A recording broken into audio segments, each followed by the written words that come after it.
Hey beautiful people, welcome back to my channel and happy new year. I'm so excited to jump into what we're going to be talking about today, which is how to produce fruit in every season this year of 2026.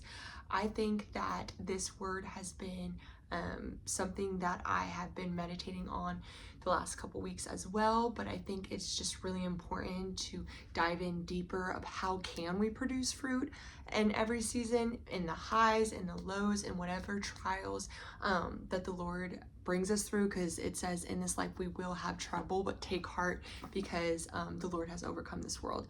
So I just wanted to touch on a couple verses that I think will be encouraging to you. And that is in Isaiah 55:11. It says, "It is the same with my word. I send it out and it always produces fruit. It will accomplish all I want it to, and it will prosper everywhere I send it." I think this is such a good reminder that as we're studying the word, as we're studying scriptures, as we're reading in our daily Bible time, it is allowing us to be able to meditate on the word and write the word on the tablets of our hearts, but at the same time, the Lord is asking for us to apply it to our life. So I really feel like if we're letting the word do its inner work, we can let the word shape us and heal us and transform us. And the word can energize us and bring us joy in all that the Lord has placed in each and every one of you guys' lives, the purposes that He has for you, the day-to-day routines that you have.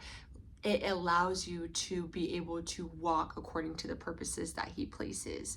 And I think that just a really powerful verse that I think holds a lot of power in terms of when we go through trials and hardships and how we can still produce fruit in those trials is to realize the authority that we have in Christ. And that is in Luke 10:19, it says, "Behold, I give you the authority to trample on serpents and scorpions and over all the power of the enemy, and nothing shall by any means hurt you." I feel like when you fully believe and comprehend the authority that you have in Christ, you'll be able to have confidence to trample on, those thoughts that are coming after you, those negative lies that you've been believing about yourself or your purpose or whatever you are going through in this season.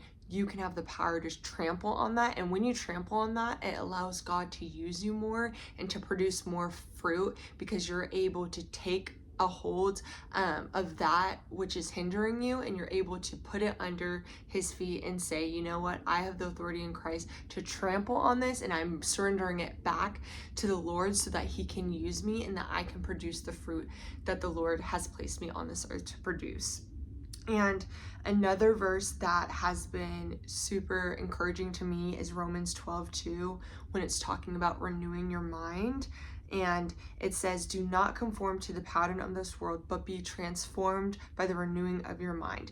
Then you'll be able to test and approve what God's will is, His good, pleasing, and perfect will."